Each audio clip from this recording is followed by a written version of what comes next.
In the spring of 1867, a boy was born in the middle of a cold wind in a corner of Edo. His name was Kinosuke, and he would later become known as Natsume Soseki. Kinosuke's family was of samurai descent. But their life was by no means affluent. He lost his mother at an early age and grew up in a cold home environment. This sense of loneliness shaped his introverted personality, and eventually led him into a world of deep introspection. Kinosuke showed an interest in academics, and spent his days immersed in the world of books. In 1890, he entered Tokyo Imperial University and majored in English literature. Life there was by no means easy, but he gained mental strength by overcoming the difficulties. It was around this time that he met Masaoka Shiki, and his interactions with him were a major catalyst for Kinosuke's literary talent to blossom. In 1900, Kinosuke was sent by the Ministry of Education to study in England. However, the life he dreamed of in England was much tougher than he had imagined. Though he suffered from the loneliness and cultural differences in a foreign land and felt mentally exhausted, he devoted himself to his studies. "This loneliness will also become a part of me," he told himself.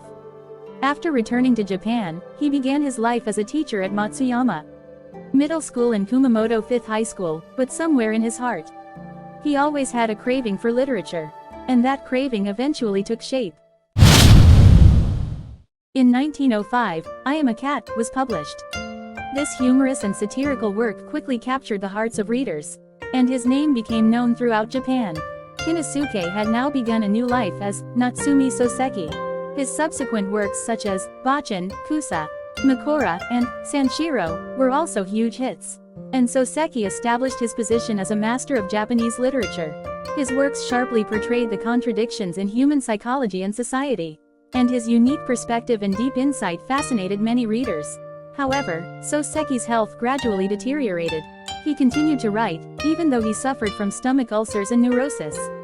His pen brought deep emotion and insight to readers, beyond the screams of his diseased body. In 1914, he published Kokoro. This work, which depicts the loneliness and conflict hidden deep in the human heart, is considered one of Soseki's greatest masterpieces. Then, in 1916, he collapsed while writing his unfinished masterpiece, Light and Darkness, and his life came to an end. "I will never live this world again, but my words will live forever," he is said to have muttered in his final moments. His death was a great loss to the Japanese literary world, but his works and ideas continue to influence many people even today. Natsume Soseki's legacy is condensed in the many works he left behind. These works sharply depict the feelings of people and social changes, living through the turbulent times from the Meiji to Taisho eras, and are still loved by many readers today for their universal themes and deep understanding of human nature.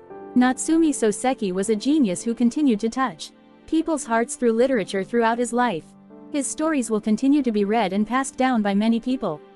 His works will continue to shine forever as the light of Japanese literature, transcending time.